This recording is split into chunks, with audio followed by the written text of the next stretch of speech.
بسم اللہ الرحمن الرحیم عزیز علیہ ما عنتم صدق اللہ مولانا العظیم وبلغنا رسولہ النبی الکریم ونحن علی ذلک من الشاہدین والشاکرین والحمد للہ رب العالمین الصلاة والسلام علیک یا سیدی یا رسول اللہ وعلی آلک واصحابک یا حبیب اللہ۔ معزز علماء کرام، سادات اعظام، شرفاء اور معززین، سب سے پہلے تو میں اپنے صحافی دوستوں سے معذرت خواہ ہوں جنہوں نے مجھے دروازے پر روک لیا کہ کچھ چند باتیں آپ چودھری ندیم علی صاحب کی دینی خدمات کے بارے میں بتا دیں۔ میں نے وقت کی تنگی کو محسوس کر کے معذرت چاہی۔ بہرحال میں دل آزاری کا عادی نہیں ہوں، پر وقت بڑا مختصر ہے، اس لیے پوری آیت بھی میں نے نہیں پڑھی، ایک جملہ اس پر پڑھا، عزیز علیہ ما عنتم۔ یہ انبیاء و مرسلین علیہ السلام سے لے کر ملائکہ تک ایک ایسا لقب ہے سرکار کا جو کسی دوسرے کو نہیں دیا گیا۔ تمہارا تکلیف میں پڑھنا اسے گراں گزرتا ہے، تکلیف میں کوئی پڑے گراں کسی کو گزرے، اس کی مثال سوائے مدینے کے تاجدار کے دنیا کے کسی فرد میں یہ نہیں پائی جاتی، کیونکہ اس کی پہلی بات تو یہ معلومات ہونا۔ ایک کو کانٹا چبھے جاپان میں اور درد اس کا چھڑ جائے کسی کو پاکستان میں، پہلے تو اس کا ادراک چاہیے۔ اس کا مطلب مدینے کے تاجدار شہنشاہ دو عالم علیہ السلام کی ذات بابرکات کو اپنے کل امتیوں کا علم ہے، وہ کہاں کہاں ہیں اور کس کس مصیبت میں مبتلا ہیں۔ نہ مصیبت کا نام لیا، نہ درد کا نام لیا، نہ درد کی قسم کا ذکر کیا۔ اس کا مطلب کوئی ہو، کہیں ہو، کسی ملک میں ہو، کسی طرح کی مصیبت ہو، جب کوئی امتی مبتلا مصیبت ہو، سرکار کو گراں گزرتا ہے۔ اور اس کی طے میں راز جو ہے وہ یہ ہے کہ ملک الموت سے ملاقات ہوئی سرکار کی۔ سرکار نے پوچھا، موت کے وقت تم بہت شدت سے جان نکالتے ہو، آدمی کا مرنا بجائے خود ہے، تمہارا درد پہنچانا بجائے خود ہے۔ ان کا یا رسول اللہ، کانٹا نکالا جائے تو درد لگتا ہے، جان نکالی جائے تو درد کیسے نہ لگے؟ فرمایا، میں تمہیں اجازت دیتا ہوں پوری امت کے برابر کا درد مجھے لگا لے، لیکن میرے امتی کو مارتے وقت اس کو درد نہیں لگانا۔ مزہ آیا نا پیغمبر ہونے کا اور امتی ہونے کا؟ ایسے لجپالوں کا امتی ہونا یہ ہر آدمی کا مقدر نہیں۔ سرکار دو عالم علیہ السلام دیکھا کہ موت ایک ایسا دروازہ ہے جس میں سے ہر ایک کو گزرنا ہے، اور موت کے جتنے کوائف ہیں وہ ان سے بھی گزرنا پڑتا ہے۔ اب کیا کروں کہ پورے عالم میں ایک زاویہ فکر ہی بدل دوں؟ سرکار دو عالم علیہ السلام نے پہلی بات تو بتلائی ہے کہ ملک الموت کا موت واقع کرنا۔ تفسیر یعقوب چرخی کے اندر آیت الکرسی کے فضائل میں بیان کیا گیا ہے کہ جو آدمی ہر 5 نمازوں کے بعد آیت الکرسی شریف پابندی کے ساتھ پڑھے، اللہ فرشتے کی ڈیوٹی نہیں لگائے گا کہ اس کی جان نکالے، رب کریم اپنے دوست خاص سے اس کی جان نکالے گا۔ اب رب کا جان نکالنا اور فرشتے کا جان نکالنا دونوں میں فرق ہے۔ موت کے بارے میں جو بھیانک تصور نظر آ رہا تھا، دنیا بھر میں رائج تھا کہ مرنا بڑا مشکل کام ہے۔ فرمایا، مشکل کام نہیں ہے، میرا امتی ہے، پھر مشکل کام کوئی نہیں ہے۔ کیوں؟ اس لیے کہ جس کے ساتھ میرا تعاون ہوگا، میں زندگی میں کسی نہ کسی وقت اس کے خواب میں آ کے بتلاؤں گا میری تیری ملاقات ہونے والی ہے۔ من رآنی فی المنام سیرانی فی الیقظۃ، جو مجھے عالم خواب میں دیکھے گا ان قریب مجھے عالم بیداری میں بھی دیکھے گا۔ تو اس کا موقع کون سا ہوگا؟ اس کو طبقات ابن سعد کے اندر جناب حیدر کرار کی روایت سے نقل کیا ہے۔ ابن سعد نے، وہ کہتے ہیں کہ سرکار دو عالم السلام کا فرمان ہے، جس وقت کسی شخص سے میری ملاقات ہوئی ہے اور وہ مرنے لگا ہے، اس کو پتہ ہونا چاہیے جب تک سرکار سے ملاقات نہ ہو جائے موت واقع نہیں ہو سکتی۔ تو اب مسلمان موت پر گھبرانے کی بجائے دل نہ کیوں ہو مضطرب موت کے انتظار میں سنتا ہوں مجھ کو دیکھنے آئیں گے وہ مزار میں سنتا ہوں مجھ کو دیکھنے آئیں گے وہ مزار میں تکلیف میں تم پڑو گراں اسے گزرے یہ اس کی شان کے لائق ہے۔ حضرت بلال حبشی رضی اللہ تعالی عنہ آپ کے وصال کا وقت آیا، آپ کی اہلیہ محترمہ آپ کے پاس بیٹھ کے کہتی واہ حسرتا ہو یا بلال، واہ حزنا ہو یا بلال، اے بلال بڑا افسوس ہے کہ تم مر رہے ہو۔ ان کا لا تقولی واہ حسرتا ہو یا بلال واہ حزنا ہو یا بلال، بلکہ یوں کو قولی واہ مسرتا ہو یا بلال واہ حسنتا ہو یا بلال۔ کہو مبارک ہو کہ اے بلال تم مر رہے ہو، کہ موت کے دروازے پر کھڑے کو مبارک کہنے کا کوئی سسٹم نہیں ہے، انسانی تاریخ میں اس کی کوئی مثال نہیں ہے، کہ اور لوگوں کی مثال نہیں ہے لیکن میری مثال قائم کر۔ کیوں کہ میں تم سے بچھڑ رہا ہوں، سرکار سے مل رہا ہوں۔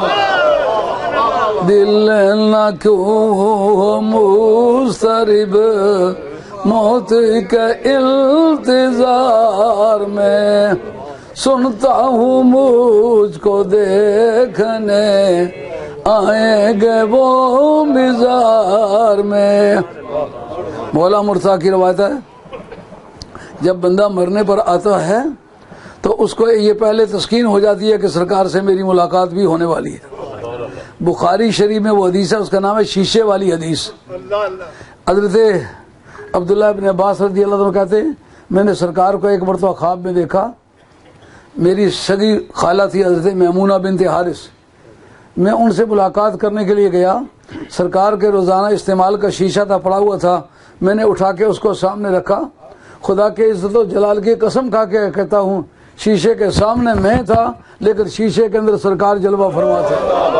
اس میں شک نہیں کہ موت موت ہے، لیکن سرکار کی ذات پاک عین حیات ہے، اس کو موت سے کس طرح ڈر ہو جو عین حیات کے پاس جا رہا ہے۔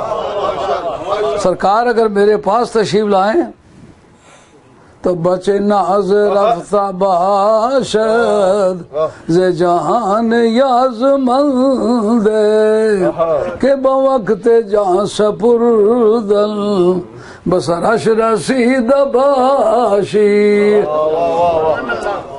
موت بڑا بھیانک قسم کا تصور ہے، لیکن سرکار نے سوچوں کے راستے ہی سارے بدل دیے۔ سرکار کے ایک صحابی ہیں، بدر کی جنگ میں جان آفرین کے سپرد کر رہے ہیں، لاشوں کے نیچے ان کا سر ہے، سرکار کے پاؤں کی آٹ سن کے سمجھ گئی یہ سرکار کی رفتار ہے۔ عرض کیا یا رسول اللہ میں فلاں سے ابھی عرض کر رہا ہوں، سرکار پاس چلے گئے، لاشوں کے نیچے سے سر نکال کے اپنی گود میں رکھ لیا۔ سبحان اللہ۔ صحابی کہتا ہے پہلے بھی سرکار کے راستے میں جان دینے سے موت آسان ہو گئی تھی، لیکن اب جب سرکار کی گود میں ہوں خدا کرے کہ اس قیامت تک ایسی موتیں لاکھوں مرتبہ زندگی میں آئیں۔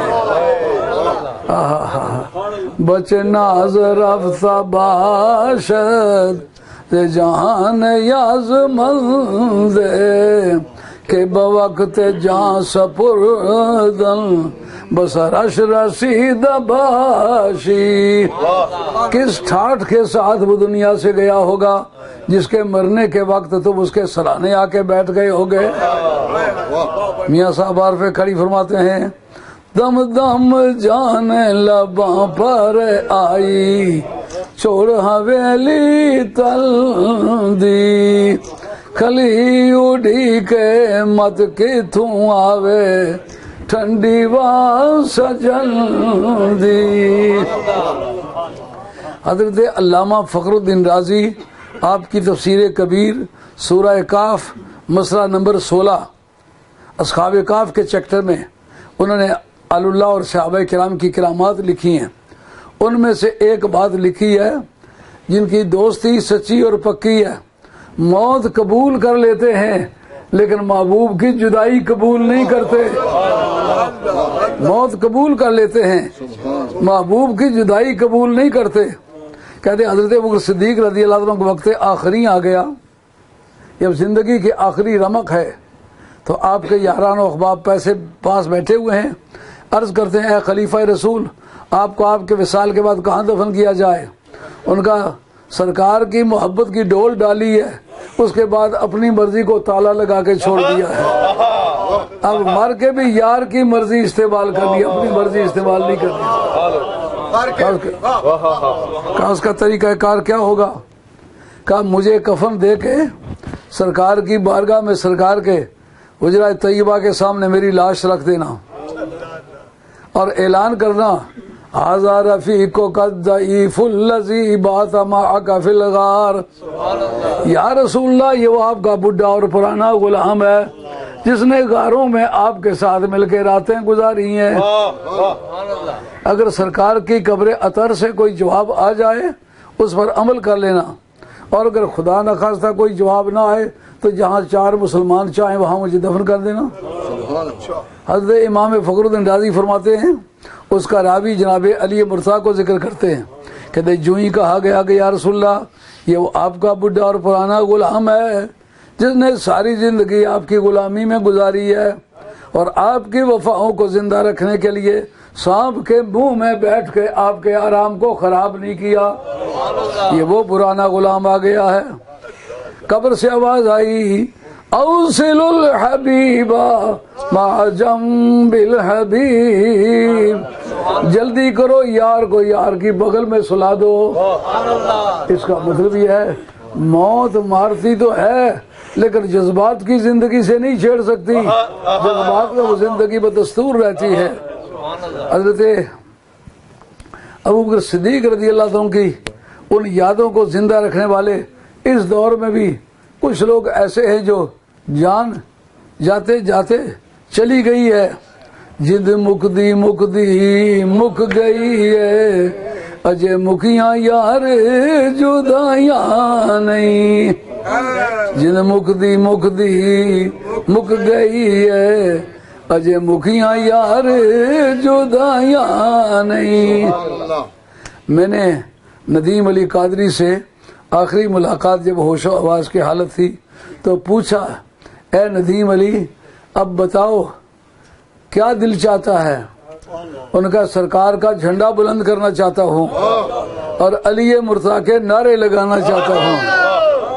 وہ کمال ہے، ایسا نوجوان شادی ہوئی ہے، جوان بیوی ہے، صحت مند ہے، خوشحال گھر کا بچہ ہے، ہر طرح کے کھانے پینے کی نعمتیں موجود ہیں، لیکن اس کے دل میں علی مرتضیٰ کی جو جدائی کا احساس ہے، جد مکدی مکدی مک گئی ہے، اجے مکیاں یار جدائیاں نہیں۔ ہائے ہائے ہائے، ساری عمر جدائیاں وچ گزری، اجے چٹھیاں تیریاں آیاں نہیں۔ اب چونکہ وقت اختتام پذیر ہو گیا ہے، میں معذرت خواہ ہوں، جو گھر والے بزرگ اپنا نظام جاری رکھنا چاہتے ہیں اس کے مطابق جاری رکھیں، میں حسب وعدہ حاضر آیا ہوں۔